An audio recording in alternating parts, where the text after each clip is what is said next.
Paresh Acharya from Silverville School. Today we are going to learn chapter unit number 5, The Tiger's Claw. Part 1 जो था उसमें हमने क्या पढ़ा था, स्टोरी. आज हम करेंगे पार्ट 2 एक्टिविटी नंबर 5. तो पार्ट 1 में हमने क्या देखा था कि पार्ट 1 में क्या रहा कि जो एक राइटर है वो एक स्टेशन का हाउस है, जो रेलवे स्टेशन होता है उसके यहाँ घर बनाया होता है, उसमें वो रहता है. यहाँ वो एक दिन क्या होता है कि उसको ऐसा लगता है कि मैं सपना देख रहा हूँ कि टाइगर मेरे सामने है, लेकिन एक्चुअली में वो सपना होता नहीं है, वो रियलिटी होती है. उसको समझ में तो आ जाता है, जैसे वो मडल्ड कंडीशन में था कि ये सपना है कि सच है, तो उसको समझ में आ जाता है कि ये हकीकत है. फिर क्या होता है कि वहां पर एक बड़ा सा टेबल होता है, तो टेबल के नीचे वो अपने आप को एक सेफ कर लेता है और उसके आगे एक स्टूल का प्रोटेक्शन ले लेता है और चेयर का प्रोटेक्शन ले लेता है. और टाइगर गुस्से से क्या करता है, टेबल के ऊपर बैठ जाता है और अपने पांव से वो स्क्रैचेस बना रहा है, जैसे वो टेबल को तोड़ने की कोशिश कर रहा है वो टाइगर को लेने के लिए. और जो उसका साउंड था वो कैसा था, एकदम हिडियस, मतलब डरावने वाला उसका वो साउंड था. तो यहाँ तक हमारी स्टोरी आई. अभी एक्टिविटी नंबर 5 में ये स्टोरी आगे बढ़ेगी. All of a sudden he sprang up and flung his entire weight on this lot of furniture. उसने क्या करा, सडनली पूरा अपना वेट वो टेबल पे रख दिया. I thought that it had been reduced to mass wood, but fortunately your railways have a lot of foresight and choose the heaviest timber for their furniture. मुझे 2 मिनट के लिए तो ऐसा ही लगा था कि ये पूरा टेबल तोड़ के मैं मर जाऊंगा, मतलब वो मुझे खा जाएगा. लेकिन फोरसाइट मतलब कि आगे की सोचना, आगे देखना. तो रेलवे के जिन लोगों ने टिम्बर चूज करा था वो बहुत आगे की सोच के अच्छा वाला एकदम मजबूत टिम्बर सिलेक्ट करा था. तो उससे क्या हुआ कि वो कुछ कर पाया नहीं, मीन्स टाइगर कुछ कर पाया नहीं. दैट सेव्ड मी, जो फर्नीचर था उसी ने राइटर को टाइगर से बचाया. The tiger could do nothing more than sprang himself on the roof of the table and hang down his post. वो सिर्फ कुछ नहीं कर पाया. स्ट्रेच मतलब क्या, वो ऊपर चढ़ के बैठ जाना. तो वो सिर्फ टेबल के ऊपर चढ़ के बैठ गया, बाकी वो कुछ कर पाया नहीं. And hang down his post, और उसने क्या करे, जो कोर होती है किनारे, तो वहां पर अपने पांव लटकाने लगा. He tried to strike me down, वो strike me to down, वो but I parried with a chair and stool. वो नीचे उतर के मुझे खींच सकता था, लेकिन क्या हुआ कि मैंने पैरी मतलब कोई चीज को सील्ड की तरह यूज करना, प्रोटेक्शन में कोई बीच में कोई जगह कोई चीज रख दो, जैसे कोई मुझे अटैक करने आया तो मैंने बीच में कुछ भी चेयर रख दी के स्टूल रख दिया, तो उसको पैरिड बोलते. तो I parried with a chair and stool, तो मैं अपना प्रोटेक्शन कैसे कर रहा था, चेयर और स्टूल से. The table dropped under him, और अंडर मैं अंदर था और ऊपर से मुझे किसने कवर करा था, टेबल. आई फेल्ट स्मूदर मतलब सफोकेशन फील करना. I could feel his breath on me, और उसकी जो टाइगर की जो ब्रीथिंग थी वो भी वो राइटर महसूस कर सकता था. He sat completely covering the top and went on shooting his palm in my direction. वो completely मतलब वो इतना बड़ा था कि उसने वो बड़ा टेबल था उसको पूरा कवर कर दिया था, और वो क्या कर रहा था कि शूटिंग, मेरा शिकार करने के लिए वो मेरी ही डायरेक्शन में उसके जो पांव थे मतलब पंजा वो फैला रहा था. He would have scooped a portion out of me for his use. वो क्या कर रहा था कि scooped a portion, bit of meat, वो अपने एक ऐसा पोर्शन मतलब अपने खाने के लिए वो मांस का जैसे टुकड़ा ढूंढ रहा हो ऐसे. But fortunately I set right in the corner, लेकिन मेरा अच्छा नसीब था, मेरा लक ऐसा था कि मैं कॉर्नर में बैठा था, जिसकी वजह से मैं उसके मांस का टुकड़ा बना नहीं. A hair's breath out of his reach on my side, और उसकी जो ब्रीथिंग थी वो कम्प्लीटली मेरे हेयर पर आ रही थी. वो महसूस कर रहा था कि टाइगर जैसे उसके ऊपर ही बैठा है. He made vicious sounds and wriggled over my head.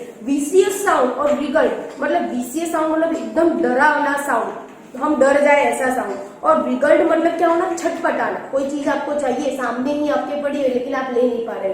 तो सेम ये टाइगर की हालत कैसी थी, उसके सामने ही खाना पड़ा है लेकिन वो ले सकता नहीं है, तो वो एकदम छटपटा रहा है लेने के लिए. He could have knocked the chair to one side and dragged me out if he had come down. वो ऐसा कर सकता था कि नीचे उतर के वो चेयर को हटा के मुझे घसीट के बाहर निकाल सकता था, लेकिन क्या हुआ, but somehow the side of the chair seemed to worry him for a time. लेकिन चेयर की जो साइड है, जो चेयर का दृश्य था उसके लिए, वो उसके लिए थोड़ा डरावना था, तो वो राइटर के लिए क्या हो गया, बेनिफिशियल हो गया। He prefer to be out of its reach. तो वो क्या कर रहा था, जो टाइगर है वो चेयर से दूर रह रहा था। This battle went on for a while. ये जो युद्ध था हमारे बीच का वो थोड़े टाइम चला। I can't say how long, कितने टाइम चला वो मैं आपको बता नहीं सकता हूँ। Time had come to a dead stop in my world. जैसे मेरी मौत ही हो गई है ना, दुनिया में से अभी मैं नहीं रहूंगा, ऐसे हो गया। He jumped down and walked about the table. वो सीधा नीचे उतरा और टेबल की साइड पे आया। लुकिंग फॉर अ गैप, और वो क्या देखने लगा, गैप के कहीं से गैप हो तो मैं राइटर को बाहर निकाल लूं। I rattled the chair a couple of times, but very soon it lost all its terror for him. मैंने क्या करा, एक दो बार तो मैंने चेयर भी हिलाई और वो डरा भी सही, लेकिन जो डर था, चेयर का डर टाइगर के मन में था, वो ज्यादा देर तक रहा नहीं। He patted the chair and found it inoffensive. Inoffensive मतलब हार्मलेस, लेस जो होती है वो। तो उसने क्या करा, चेयर को पैटेड करा, मतलब चेयर को एक दो बार टच करा और उसको पता चल गया कि ये मुझे कोई नुकसान कर पाएगी नहीं। तो उसका जो डर था चेयर का, वो भी अभी टाइगर के माइंड में से निकल चुका था। At this discovery he tried to hurt its a side. और ये जो था वो उसके फेवर में चला गया। But I was too quick for him. लेकिन उसकी थिंकिंग से भी मैं क्या था, मेरी थिंकिंग आगे चल रही थी। I swiftly drew its towards me and wiggled it tightly into the arch of the table. लेकिन मैंने स्विफ्टली मतलब स्विफ्टली मतलब क्या होता है, क्विकली, वो कुछ करे उससे पहले मैंने क्या करा, उस चेयर को टाइटली पकड़ा और सीधा मेरे साइड पे खिसका दिया। और जो टेबल की कोर थी किनारे, उसकी किनारे और चेयर की किनारे को क्या कर दिया, एक दूसरे से फिट कर दिया और मैंने बहुत टाइटली चेयर को पकड़ लिया। And the stool protected me on the another side. और जो स्टूल था वो मुझे दूसरी साइड से वो मुझे प्रोटेक्ट कर रहा था। I was more or less in a stockade made of the legs of the furniture. Stockade मतलब क्या होता है, one type of fence, एक कवर बनाना, एक ऐसा बनाना एरिया जहाँ पर आप बीच में सेफ हो। तो उसने एक अच्छा स्टॉकेड बना दिया, एक फेंस बना दी उसके आसपास। किसके आसपास, राइटर ने खुद ही सब चीजें अरेंज करके टाइगर उसके अंदर ना आ पाए, ऐसा एक कवर एरिया बना दिया। He sat up on his haunches in front of me. वो जैसे क्या कर रहा था कि सीटिंग एकदम सामने टू सामने, सिर्फ बीच में चेयर है और टाइगर उसके सामने बैठ गया। Wondering how best to get me. और वो सोच रहा था, एकदम सामने बैठ गया और भी वो क्या कर रहा है कि सोच रहा है कि इसको मैं कैसे निकालूं। Now the chair, table and stool had formed a solid block. एक अच्छा सा ब्लॉक बना दिया था। With me at their heart and they could withstand all his try. वो क्या कर रहा था कि withstand, वो सारी अपनी ट्रिक ट्राई करने की कोशिश कर रहा था। मतलब जैसे राइटर यूज कर रहा है अपनी ट्रिक्स, वैसे टाइगर भी अपनी सारी ट्रिक्स यूज कर रहा है उसको बाहर निकालने के लिए। He scrutinized my wrangle in my eyes with the curved claws opening out towards me. वो क्या, उसने क्या करा, एग्जामाइन करा। स्कैटिनाइज मतलब क्या होता है, एकदम बारीक आई से किसी चीज को देखना। माई अरेंजमेंट विथ ग्रेट इंटरेस्ट, जो मैंने अरेंजमेंट करा था टेबल स्टूल चेयर का, वो एकदम बारीकाई से देखने लगा tiger. A gap and thrust his paw in, और वो क्या देख रहा था कि कहीं पर जगह मुझे मिले तो मैं मेरा पांव अंदर घुसा के उसको बाहर निकालूं। It felt very angry at the site of it, और उसकी जो साइट थी, वो जो दृश्य था वो कैसा था, एकदम डरावने वाला। Why should I allow the offensive to be developed on in his own way. फिर राइटर के माइंड में ऐसी चीज आई कि why should I allow the offensive to be developed all in his own way, कि मैं उसको उसकी वे से क्यों चलने दूं। मैं मेरा रास्ता ना यूज करूं, कि टाइगर कोशिश कर रहा है अपना रास्ता तो मैं अपना रास्ता चूज करूंगा, उसको जो करना है वो मैं करने नहीं दूंगा। I felt very indigent, indigent मतलब एंग्री। अभी क्या हुआ, अब तक तो राइटर डरा हुआ था खुद और टाइगर एकदम एंग्री मूड में था। अभी क्या हुआ, राइटर को गुस्सा आ गया। आई फेल्ट वेरी इंडिजेंट मतलब एंग्री हो जाना, तो वो राइटर खुद एंग्री हो गया। The long knife from the station masters table was lying near by, I picked it up and drawn in it. क्या करा कि उसको गुस्सा आ गया कि टाइगर को जो करना है वो मैं उसको करने नहीं दूंगा, मैं मेरी सेफ्टी करूंगा। उसने उसको गुस्सा आ गया और क्या करा, जो टेबल खिसकाने गया था तब बहुत सारी चीजें नीचे गिर गई थी, आपको याद हो तो टेबल लैम्प था, नाइफ थी, पिन्स थी, तो उसने जो बड़ा वाला नाइफ नीचे गिरा था वो एकदम से टेबल के नियर ही पड़ा था, तो उसने ले लिया और क्या करा, जैसे ही उसने पाँव अपना अंदर डाला टाइगर ने, तो राइडर को गुस्सा है और उसने उसको घुसा दिया, उसके पंजे में ही घुसा दिया। ही विदर्ड हिज पॉ, विदर्ड मतलब खींच लेना, पीछे खींच लेना। मडल बाय पेन, एकदम गुस्से से, हाँ उसको गुस्से से उसने अपना पैर वापस ले लिया। क्यों ले लिया, क्योंकि राइटर ने क्या कर दिया, उसके पाँव में क्या घुसा दिया, पाँव में नाइफ घुसा दिया जोर से। He jumped up and nearly brought down the room, वो एकदम खिसक गया। then tried to crack to beat the entire stopper.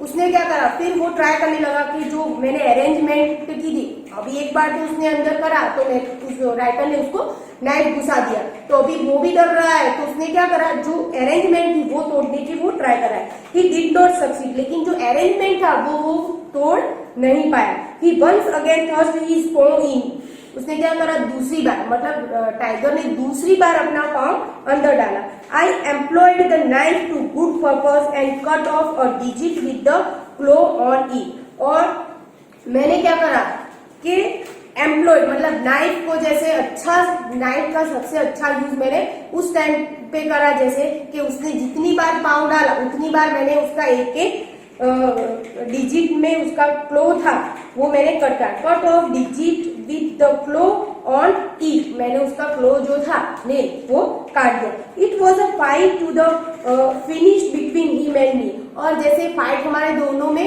Finish नहीं होने आई थी, उसने जितनी बार पाँव डाला मैंने उतनी बार उसके अंदर चाकू घुसा के उसका नेल काट दिया। He return again and again to the charge, वो बार बार मुझे अटैक कर रहा था। एंड आई कट आउट, और मैं क्या कर रहा था, उसके नेल्स काट रहा था। लेट मी कन्फेस, मुझे कन्फेस करने दो कि मैंने कितने काटे, तो 3, अब तक उसने 3 तो काट दिए थे।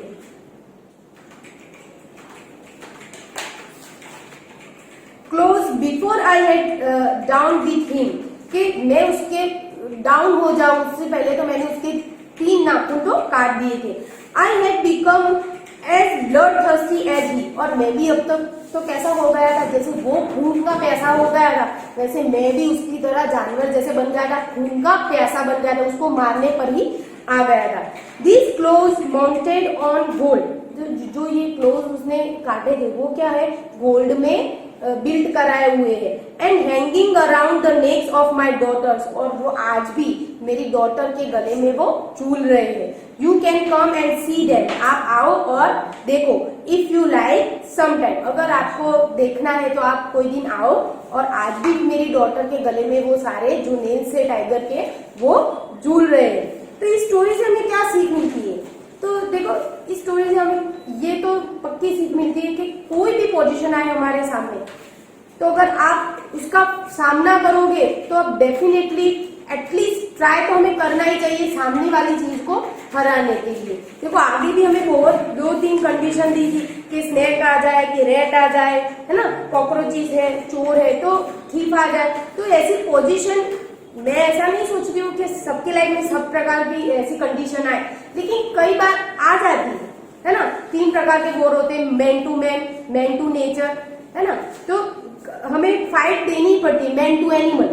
तो ये कैसा है, मैन टू एनिमल वॉर हो गए, तो हमें वहां पर हार नहीं माननी है ना। Man is the best creation of a God, भगवान ने हमें सबसे ज्यादा बुद्धि दी है, तो हम फाइट कर सकते हैं। माइंडली भी फाइट कर सकते हैं, फिजिकली भी फाइट कर सकते हैं। माइंडली हमें ज्यादा फाइट, इसमें क्या बताए, दोनों तरीके से उसने फाइट की, माइंडली और फिजिकली। तो राइटर देखो, इतना टाइगर था, वाइल्ड एनिमल था, फिर भी वो जीत गया, आज वो जिंदा है। पहले स्टार्टिंग में तो वो कैसे सोच रहा था कि मेरी कंपनी को मेरे बगैर ही चलाना पड़ेगा, लेकिन लास्ट में क्या हुआ, उसने अपने अंदर एक कॉन्फिडेंस लाया कि नहीं, मैं उसको जो करना है, मतलब उसको मुझे मारना है खाने के लिए, तो मैं अलाउ उसको नहीं करता हूँ। तो स्ट्रेंथ, हमें अपने ऊपर कॉन्फिडेंस होना चाहिए। और मैं आपको एक बात बताऊंगी कि पार्ट 1 में हमने एक्टिविटी 3 मैंने आपको एक्सप्लेन की थी, वो आपको पीडीएफ के साथ लिखनी है। ओके, और I hope you understood this story, enjoy it.